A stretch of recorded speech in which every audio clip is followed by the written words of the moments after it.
अरे क्या हुआ? क्या हुआ? जुलूम हो गए बड़ा। क्या जुल्म हो गया? जुलूमों से जुल्मा हो गए। हरा बता दे, क्या जुल्म हुआ? राम सिंह ले आउ दाबर सिंह ले तो परिणाम का बैठवे के ले लाल झंडा सर में टूक के ये एगो मुसाफिर कतो के छिया मेरा चार कहिया से है छे नहीं है छे खूब मोट कर ओढ़ना ओढ़ने छे। अच्छा चिन्हबो न कर जिने पहचाने छिए हम पहले लाल झंडा सर में टूक के जूता के मार है ठोकर मार के लाल झंडा के। अच्छा इतना सभा से अलग में चल ले लाल झंडा श्री के मटू चार लाल झंडा सर के मकुट के जोते की ठोकर दे करके टुकड़े टुकड़े कर दिया। जी महाराज। राजकुमारी लाल जी महाराज उसे कान पकड़ करके सभे से बाहर करो। कान पकड़ के ये सबक भंग किया है, सोमवार को नष्ट किया है। ठीक है मैं निकालो।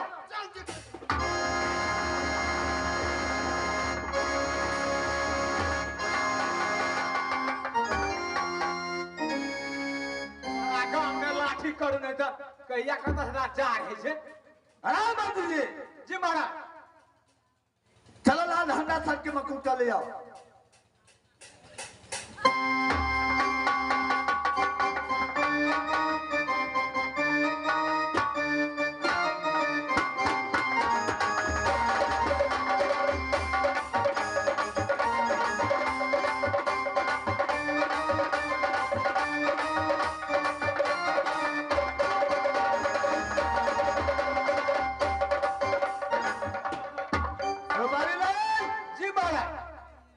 यहां से तुम महल चले जाओ। कथी ला हो? और भोली हाथी जो है ना, जी महाराज। ये भोली हाथी को पकड़ कर ले आओ। ठीक है चढ़ लेके चल जल्द करो जल्दी।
कैसे बर चुनेगा आज भोली हाथी?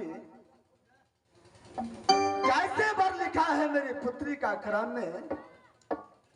आज मेरी बेटी का इज्जत बचाना।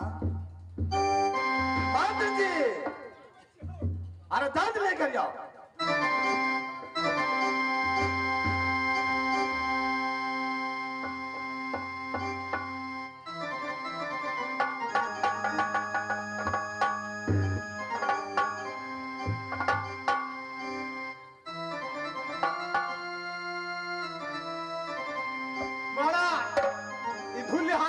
चढ़ी ले अच्छा, ताका पूरा धर्म धाम गए इसलिए तुम्हारा टाइम लग गया है। हम महाराज टाइम ले गेले महाराज। ठीक है, लो।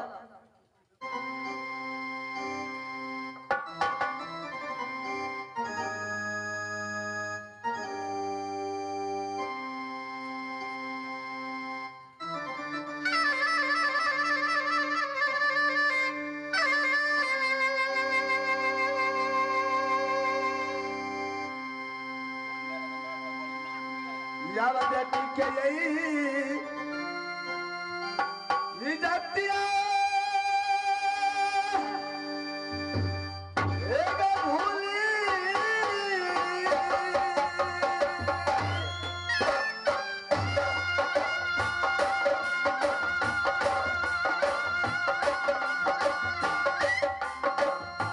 आ गया जुदेना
और मेरी पुत्री का इज्जत बचाना, ऐसे धनवान बलवान दुल्हा खोजना जो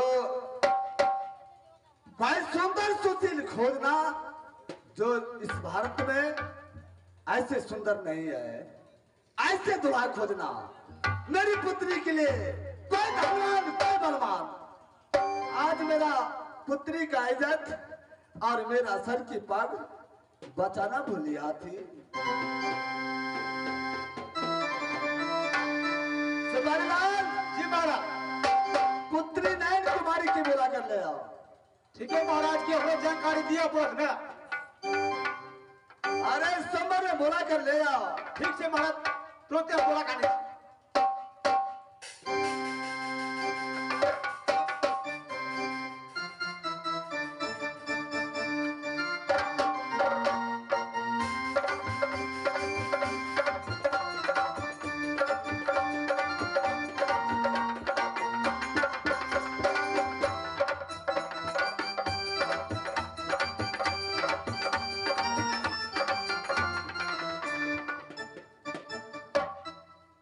पुत्री नैन कुमारी, हाँ पिताजी।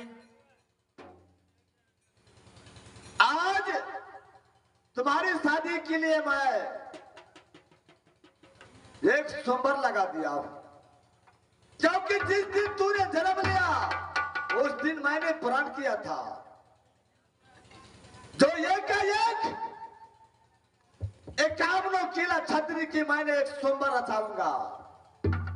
और स्वयंवर में लाल झंडा सर की मटुक रखूंगा और भोली हाथी को सुढ़ों में जयमाल दिया जाएगा, और जिसे गला में भोली हाथी जयमाल पहरा देगा उसके साथ तुम्हारी शादी करवाऊंगा पुत्री। ठीक है पिताजी। ठीक है पुत्री। आज देखो कैसे बर खुजता है ये भोली हाथी। इस स्वयंवर में लाखों हजारों दुल्हा है, इसमें से मैंने कह दिया कोई धनवान कोई बलवान दुल्हा खोजना भूली आती।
तुम्हारे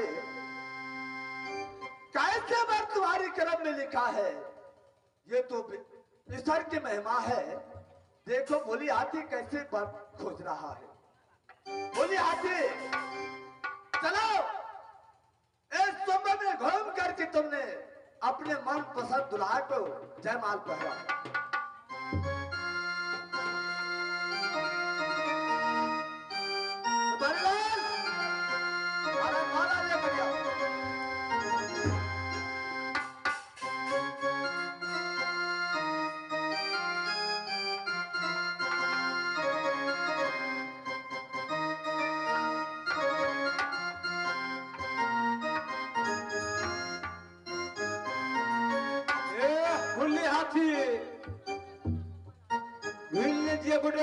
धर्म बचन बुढ़वा महाराज के एतबे कहै छियौ तऽ खाय ला ने कहियो देबू।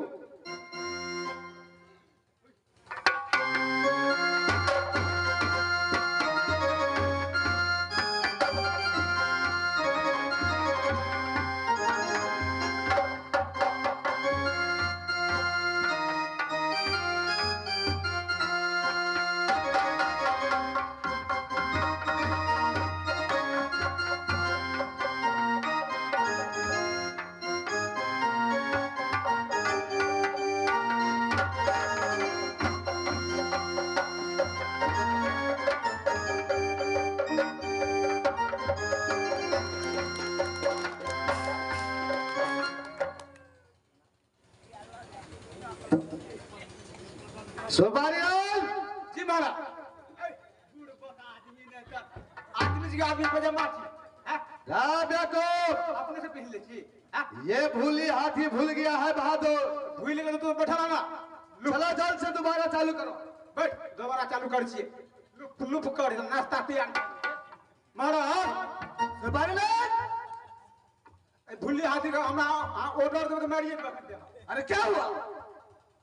वही घूमते घूमते ई भुल्ली हाथी जे लाल झंडा सरमट्टू के टुकड़ा टुकड़ा कर देने रहा ओकरे गला में जयमाला पिन्हा दे क्या भूतली को गले में जयमाल पहना दिया है? जी महाराज अरे सहारा बजा दे के निकल बाहर करो। महान चतरा गांव में लाठी कर दिले आप तो भुल्ली तो सूर के तोड़ देबो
मंत्री, जी महाराज अरे ये क्या हो रहा है? देखो कथी है से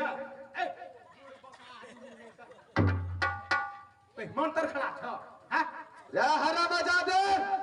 ये फिर भूल हो गया है, भूली हाथी फिर भूल गेली चल है। बैठो हम मुर्दा महाराज के कही महाराज अरे क्या हुआ? भूली हाथी का उर्दा लिखा लेखचा के चल जा अरे क्या क्या है भूली हाथी? क्या हुआ फिर घूमते घूमते भूली हाथी जयमाला वही बगलवा गला में पिन्हा दे क्या उससे गले में जयमाल पहना दिया है? जी महाराज अरे हरा बजा दे, मैं तो कह दिया जे सोमवार से निकाल हाथ दूर कर दो। मारते मारते था वीरगंज से उन्हें दाई पे प्राइस अरे सोमवार से निकाल के बाहर कर दो। सफा बंद करो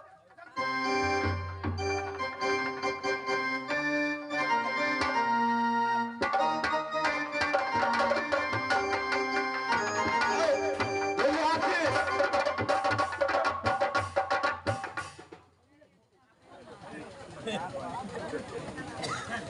देखी भूली हाथी बचपन से खिबै छियो आ दैयो नै ना खिबै छो आ दू सत भ गेलै आब अंतिमे सत छी अमृत गड़बड़ सरबर केली मारते मारते गोबर निकाल देबो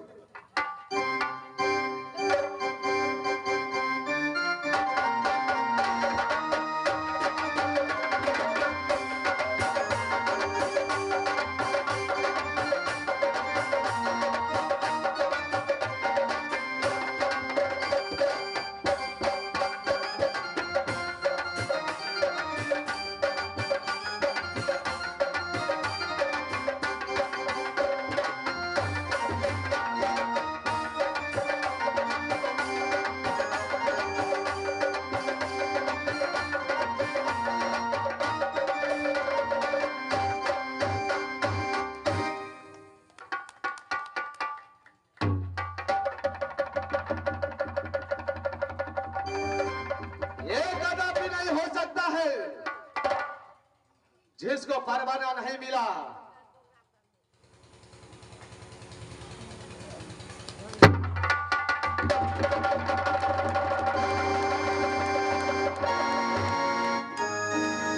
कुत्ते का मैंने राम सिंह